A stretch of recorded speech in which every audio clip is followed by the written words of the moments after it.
Well, now we move on to the second panel featuring a conversation between Daniela and Kai-Uwe Bergmann. Kai is a partner at Bjarke Ingels Group, leading business development across projects in over 40 countries. He oversees urban scale and landscape projects, including the Big U, a resiliency plan protecting Manhattan's coastline, set for completion in 2026. Other notable works, including reimagining Brooklyn Bridge, Smith-Sonian Master Plan, and Miami Beach Square. He has taught at institutions like UPenn, Pratt, Georgia Tech, and IE University, and frequently serves as an international juries and lectures on BIG's work worldwide. So let's welcome Kai and Daniela again. And thank you again, Ketil and Gustavo. It was amazing. And good luck, Kai-Uwe. Hey guys, hey Ketil. There you go. Bye. Cheers. Okay, take care. Don't say anything stupid. I won't. See you soon. Bye. Bye. See you soon. Kai, thank you for joining us today. Thank you for joining this session today. And to start the conversation, I would like to ask straightforward. So, BIG is known for its concept of hedonistic sustainability. It's this idea that sustainability should enhance rather than compromise the quality of life. And my question is, can you elaborate on how this philosophy has evolved within the firm's projects? Sure. Daniela, thank you so much for the invitation. Also, Amanda. I've actually been listening to the previous speakers, Gustavo and Ketil. So there'll be actually a lot of, I think, common threads from what the sort of maybe Scandinavian or Nordic approach is in a lot of Ketil's comments. Hedonistic sustainability is, I think, as we've mentioned and stated, and as Bjarke has stated, is the idea that there is the kind of Puritan approach to sustainability of using less of course, materials, using small, making smaller windows, thicker walls. This idea that you take cold showers, to in a way really almost like a hermit, become very resource conscious. And I think hedonistic sustainability is a kind of counter approach that is looking actually at we are creating energy, and that energy is actually a resource. And if we can design our lives, our buildings, our cities and systems in a way for the energy to be kind of used, and then find ways for that same energy that becomes a waste product in one cycle to become the fuel of another cycle, so that you begin to see how energy loops could begin to circulate and feed within one another. So you're looking for sort of programmatic elements that you fit together in sort of hybrid programs and buildings. And you're looking for increasing the quality of life. And we feel strongly that if you increase the quality of life, instead of reducing something to the most minimum, you will have a much larger adoption. You'll have a larger sort of mass market and a sort of human approach to sustainability that people will actually move towards, because it's more enjoyable, higher quality of living, and we also look for ways to recreate. So the Copenhagen project is a perfect one to show how you can have an energy plant and you can also use it as a ski or a climbing facility, or so many other things. This is suddenly a benefit to any city. That's fascinating. Thank you. Now, how do projects like the Big U and the Armature Resource Center showcase the office's ability to integrate sustainable flood resilience with multifunctional urban design that creates solutions that tackle both immediate climate challenges and long-term community needs? Well, the Amur Resource Center is the project I just referred to as Copenhagen. That's another name for it. And, it's typically energy plants are gray areas on a map, and they're sealed, they're fenced off. It's not something that any city sort of allows people to come in and to inhabit. And here is the idea of a energy plant that you not only produces the energy for all of Copenhagen and surrounding communities, but it's also where people actually go after work to have a beer or to ski down and to socialize. So this is, I think, a way of actually thinking about how do we take those gray areas on a map and allow them to become very important urban and community centers. The same can be said for the Big U, which is the idea that when typically a flood happens in cities like New Orleans, people will come and build a sort of a gray wall, a flood wall. And the flood wall, of course, is protecting you against sea level rise, but it's also just a dumb wall. And you're looking at it for decades. And it's, of course, protecting you in those moments of flooding. But what is the benefit the wall is giving you for the rest of the time when it's not flooding? And so we came up with the Big U, which was this inhabitable kind of park landscape, which also served as a berm and a flood protection. So you could use this flood protection all year round as a park. And again, to kind of socialize and recreate. And so that's what New York kind of has adopted. And we're in the midst of building 4 miles of this parkland. Congratulations for that. It's amazing to see that project come to life. And it's fascinating, the concept, this idea of transforming potential barriers into livable spaces. And I think that it has so much potential. As a firm that operates across different climates and cultural contexts, how does Big adapt its sustainability strategies to local conditions while maintaining a consistent design philosophy? Could you share an example where regional factors significantly influenced a project's sustainable approach? Well, we had opened the New York office just 2 years prior to Sandy flooding our office, and we had to work remotely for a month while the waters receded.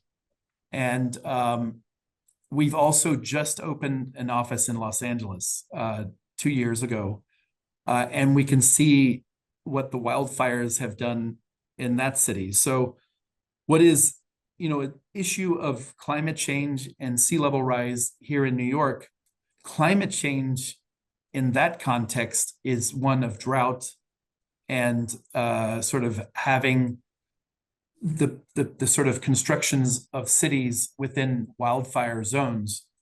So I think climate change comes in so many different, in so many different ways. And that is very localized. So it can be a river like in the south of Spain that suddenly goes across its banks. It can be the drought that many places experience. And so we do have to be very, I think, nuanced and tactile about what is the local needs. In the case of Los Angeles, I think the idea of building buildings, whether you're within a wildfire zone or even, adjacent to it or some space from it. The idea of actually building out of fire resistant or fire retardant materials begins to be really, really important.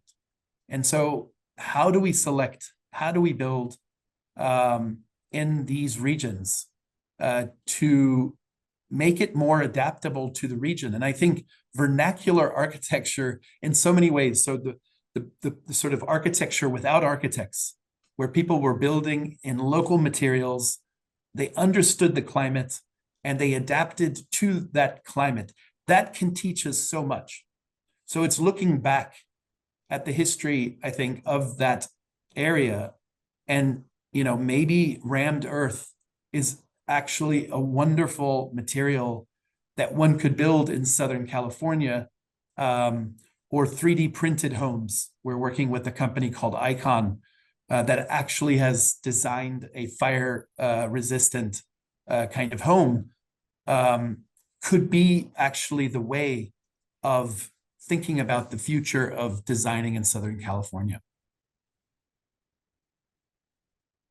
Very interesting. Now, I wanted also to ask you, since the office is often at the intersection of architecture and technology, and experimenting with new materials, circular economy principles, and also AI-driven urban planning.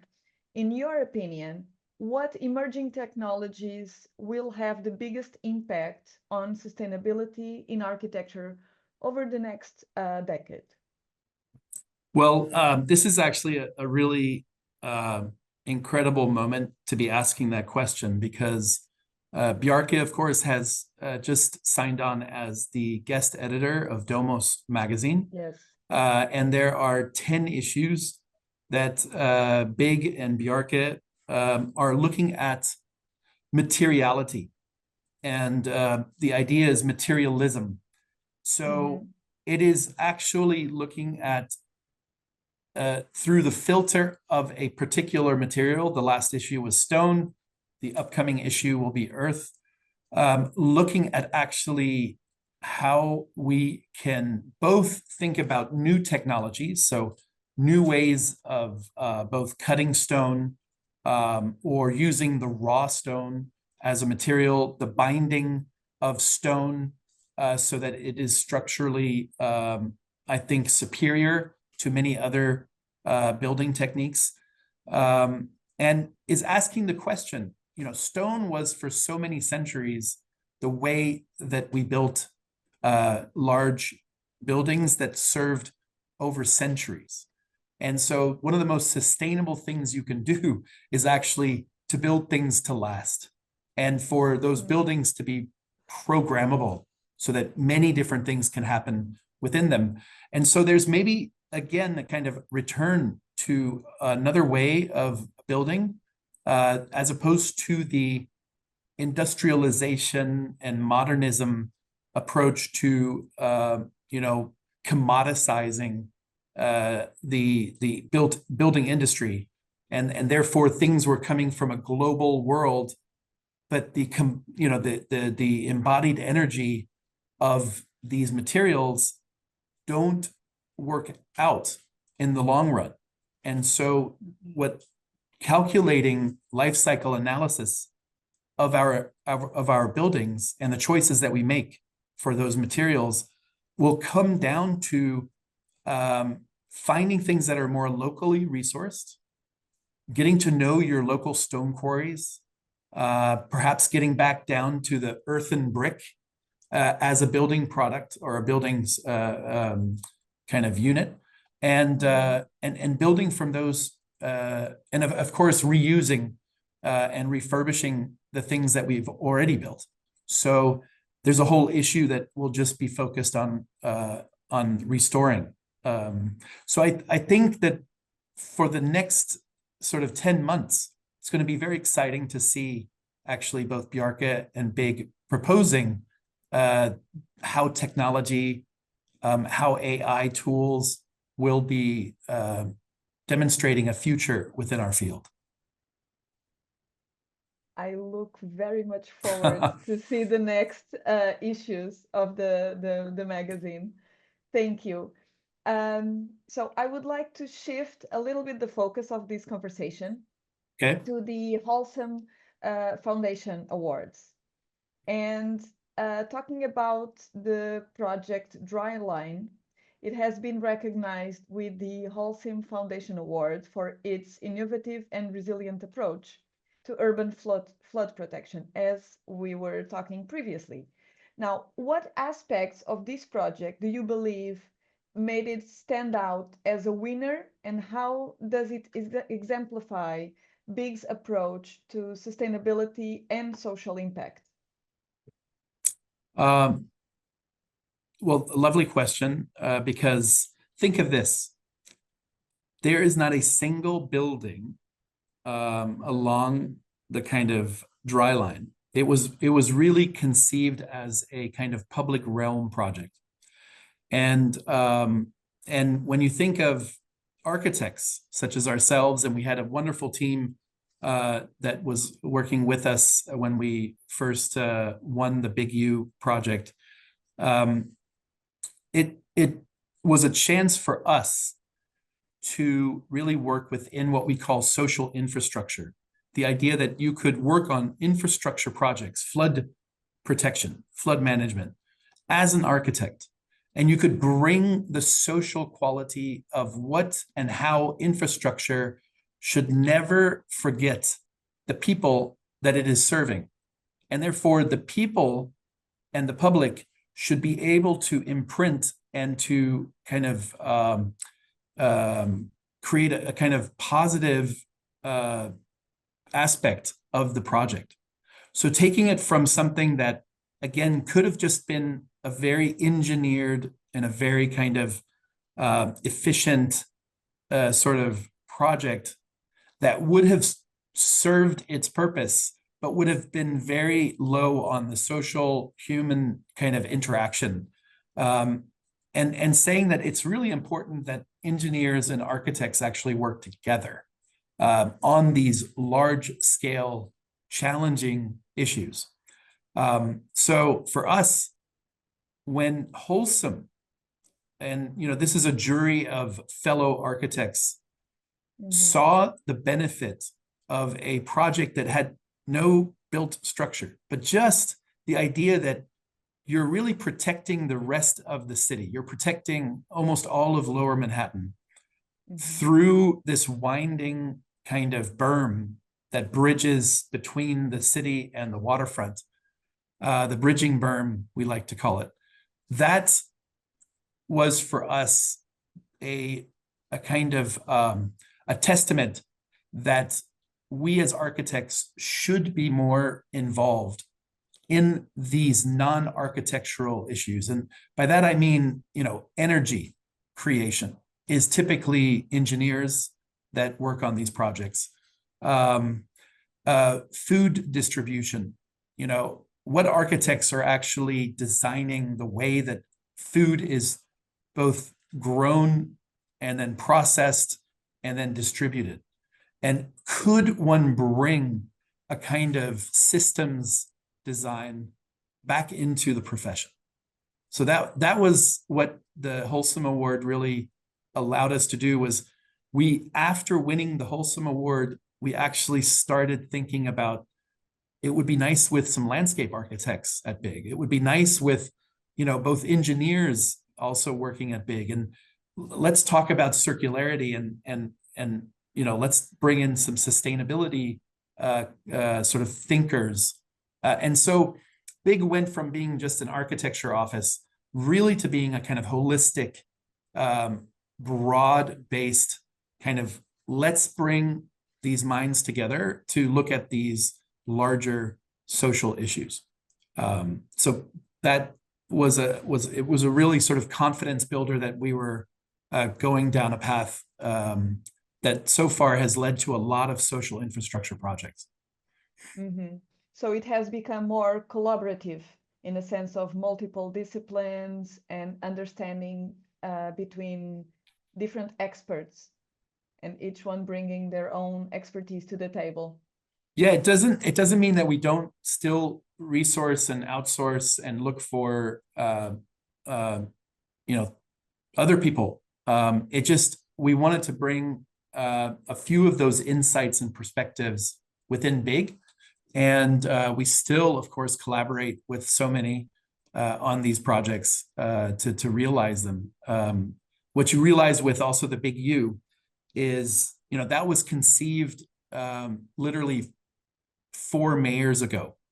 So, or it will be probably 4 or 5 mayors that will exist in New York through the conceptualization of it, and then to the actual completion. So you have to design a project that can go across the political spectrum. So as the politics changes, as value, as new challenges arise, you still have to provide a vision that people can actually see themselves in 20 years down the road. Very interesting. Thank you.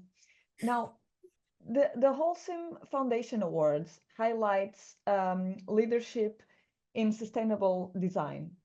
In what ways has this recognition strengthened your studio's trajectory? I mean, fostering new collaborations, influencing design decisions, or reinforcing your commitment to sustainability in any unexpected ways? Well, I would say one of the most kind of real, like, impactful opportunities is the entire awards program itself, because you are, you know, there are 6,000 or 7,000 applications, I think. So in the process of the selection, you're introduced to a lot of colleagues, and it's a global. So they have different regions, different continents. You're exposed to thinkers and actionable projects in a lot of places that don't normally get as much attention. So there's a wonderful global collegial kind of community. Then there's the forum, which is held every so often, that brings these people together. And I really would say, whether you're a student or a practicing professional, taking part in that Holcim Award program, I think, is a wonderful way to engage with a wider community. And the forums, again, there will be the next one in Venice, is again an opportunity. I'm going to be there, is a great way to meet the other folks that are also, you know, fighting a good fight and doing the trench work, the grunt work of getting some of these things to happen. One thing is to come up with a great design. The other is to actually implement. And there's a lot of learnings. And I think Holcim serves as a kind of forum where you can exchange those learnings with each other, which is something I always look forward to. Very, very important as well. Thank you. Now, I have one more question for you. And after that, I would like to open the floor to the audience. So I just want to remind everyone, if you want to put a specific question to Kai, please type in the chat.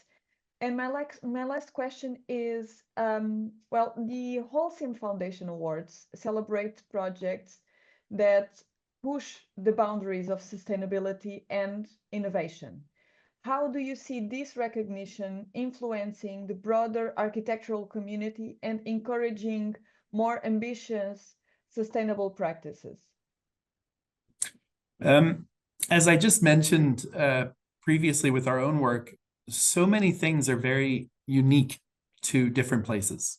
And because Holcim is a global award, I think one could look both back at the past awardees as well as the current batch to see which regions are in alignment with your own, meaning that maybe there's something to learn from you know, a project in Latin America that could really inform you with the work that you're doing in another part of the world. And so I think, you know, looking for those kinds of both similarities and just maybe there's someone that has proposed something that seems, again, very kind of less architectural, and it could be far more kind of thought-provoking. I remember a project where they were dealing with flooding in Las Vegas. And I have to admit, I did not think Las Vegas, Nevada, had a flooding issue. However, because the soil is so hard and dry, that when they have a rain, it rains, and usually it rains in very sort of short blasts. The rain does not go into the soil. It's too hard. So it all washes into the gullies and into the lowest point.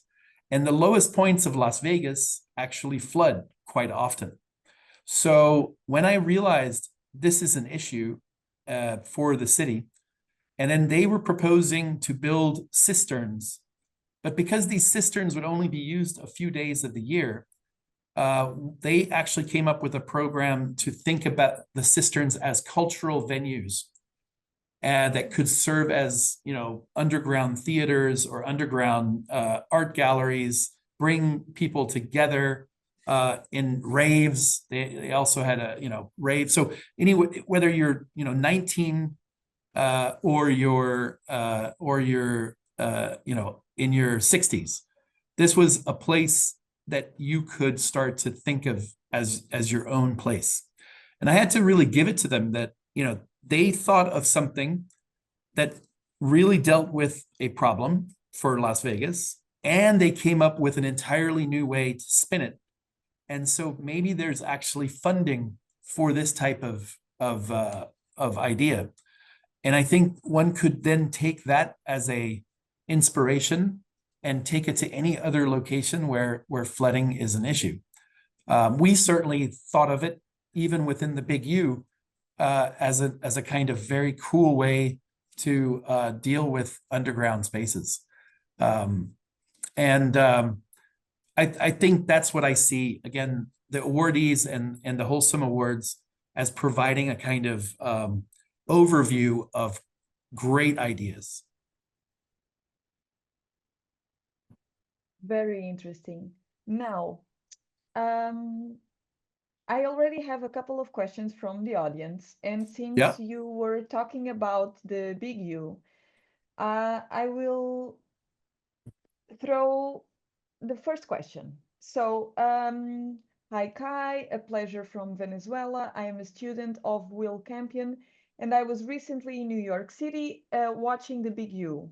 My question is if you consider very important to have local governments in their support to carry out these projects to protect cities and humanity from catastrophes.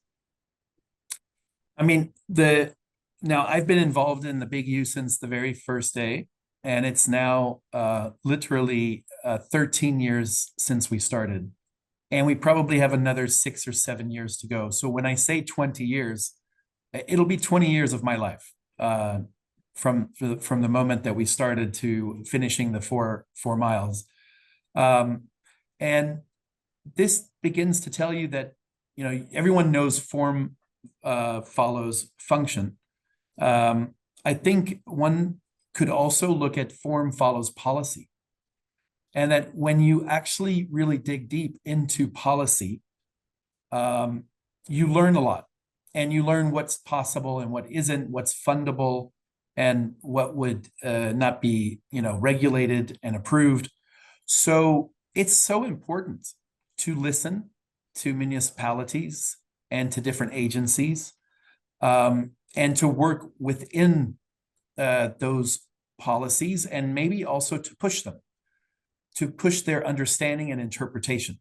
So, you know, regulations have been written, but you can still interpret them in unique ways, in different ways, in refreshing ways. So that is really our job, I think, as designers and architects of today, is to know your policy and be able to push that policy into the direction that you need it for for today's society.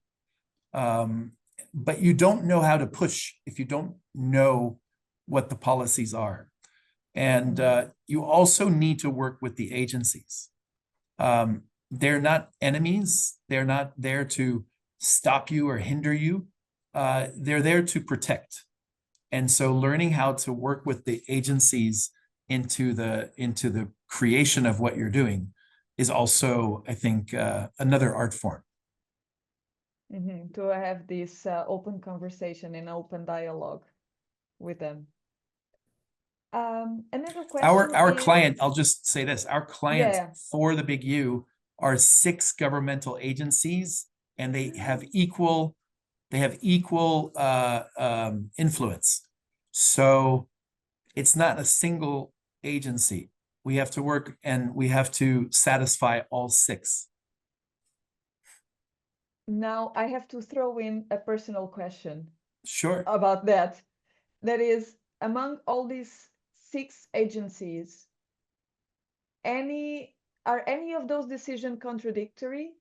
Absolutely. So you have a Department of Because Parks. 6, usually 2, it's a nightmare. 6, Yes. I have so many questions.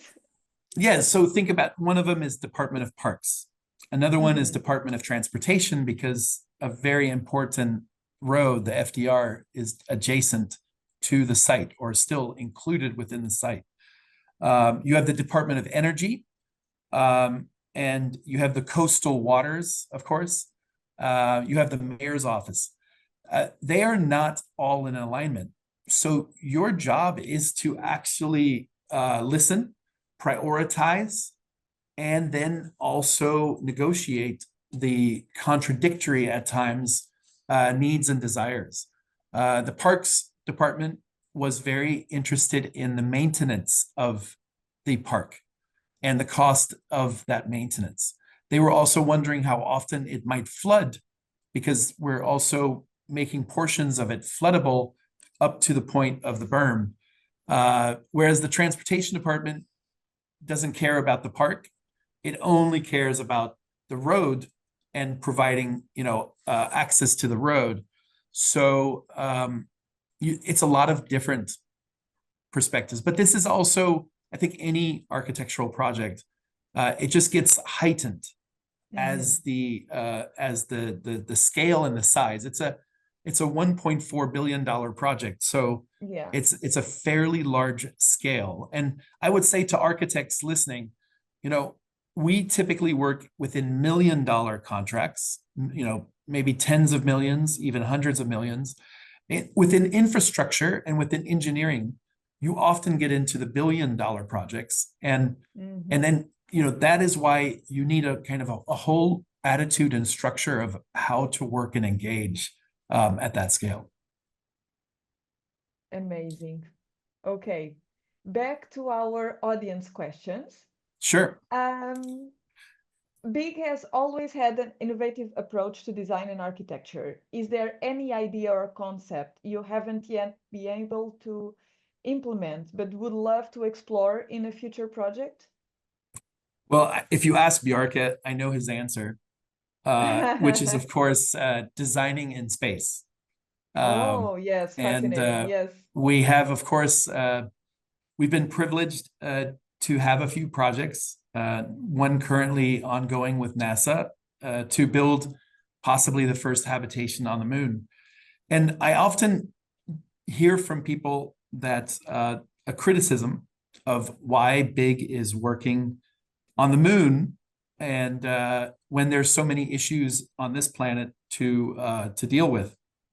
And I would say this, that if one could actually work on the moon and create a habitat for humans, you would have to design a system that is entirely circular.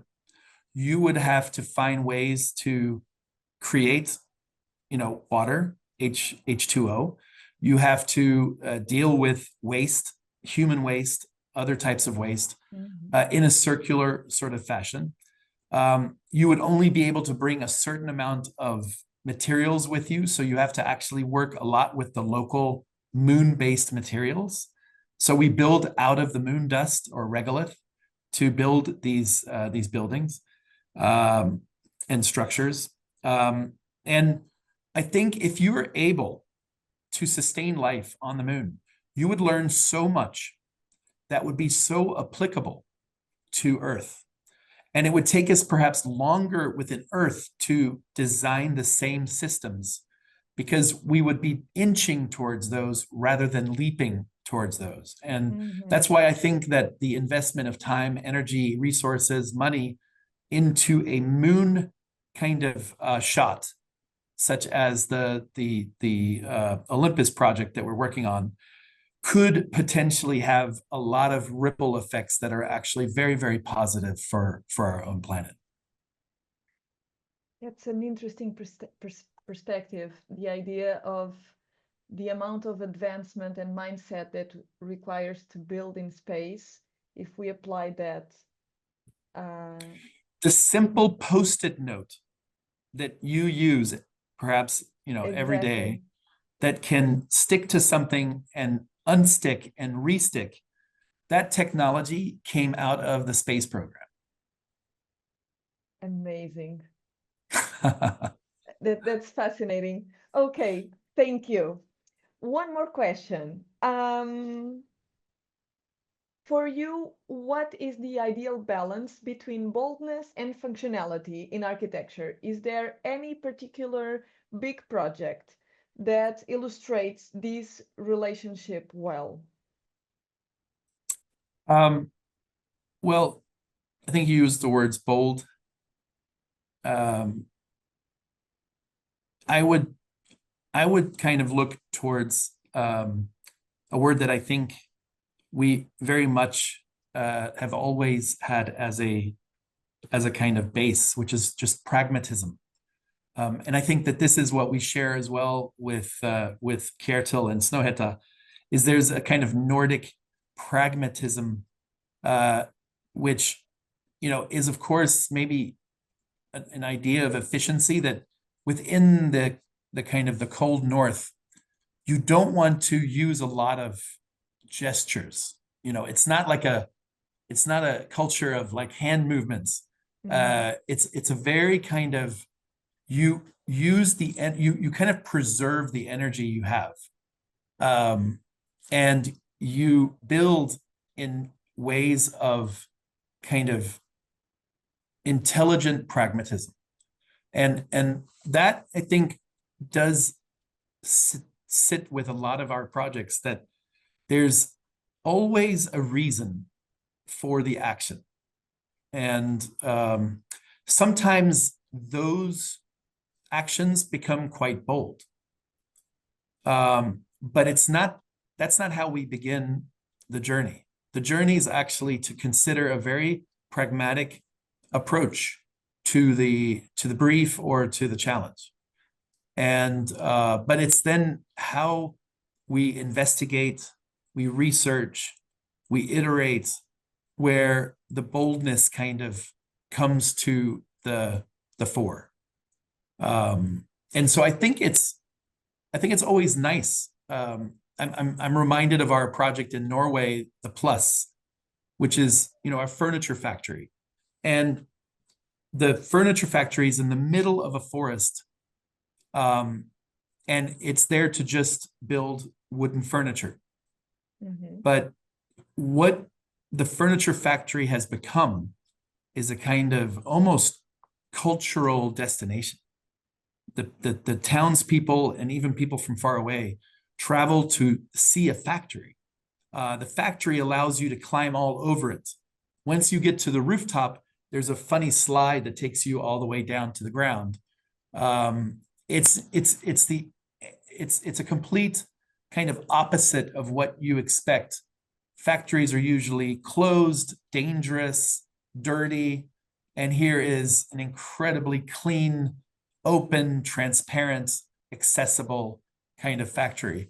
And I think that's bold, but it's still done in a very kind of Nordic way. Very interesting. Thank you. So I think we have time for one more question. how is AI and new digital tools impacting Big's design process? Are they already being used in the development of projects?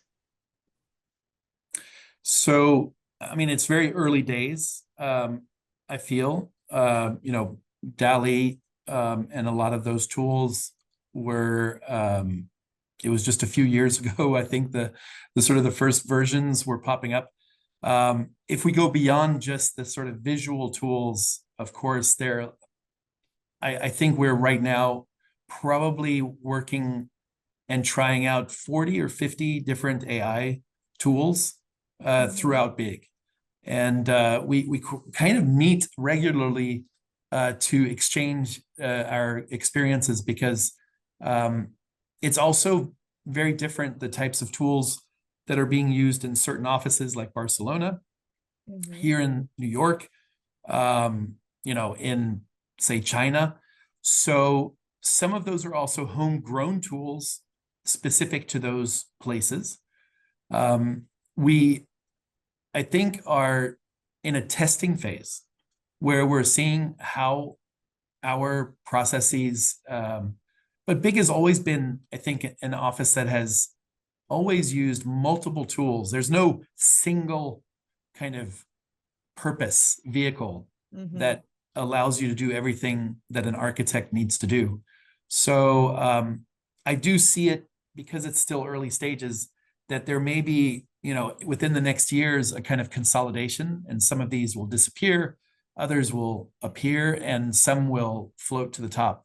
But it's always a very exciting time. I left school when the question was, whether we would do DataCAD or AutoCAD, Form Z came along somewhere along the way. So it's always been a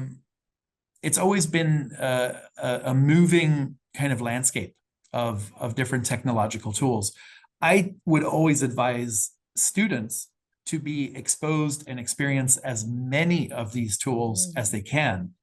And there's great resources online where you can see tutorials, and you can sort of teach yourself some of these things. And I'm sure that this is also a topic at every university.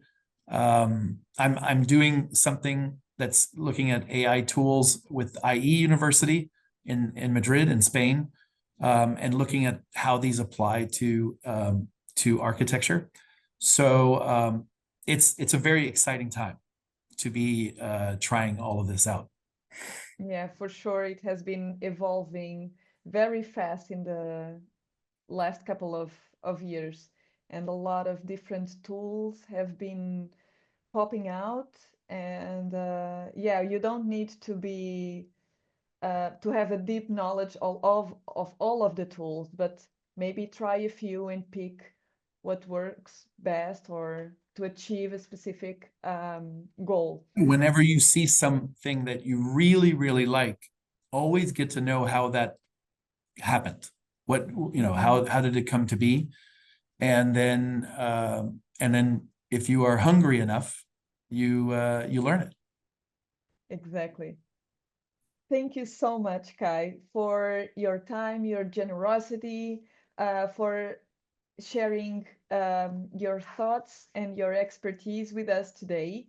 For sure, your work continues to push the boundaries of what architecture can achieve, and it's very inspiring. Thank you for the conversation today. For me, for sure, a huge lesson learned. For our audience, I hope that today's discussion has sparked new ideas on how sustainability and innovation can coexist. And I think that with this, we kind of conclude our Sustainability Day webinar, right?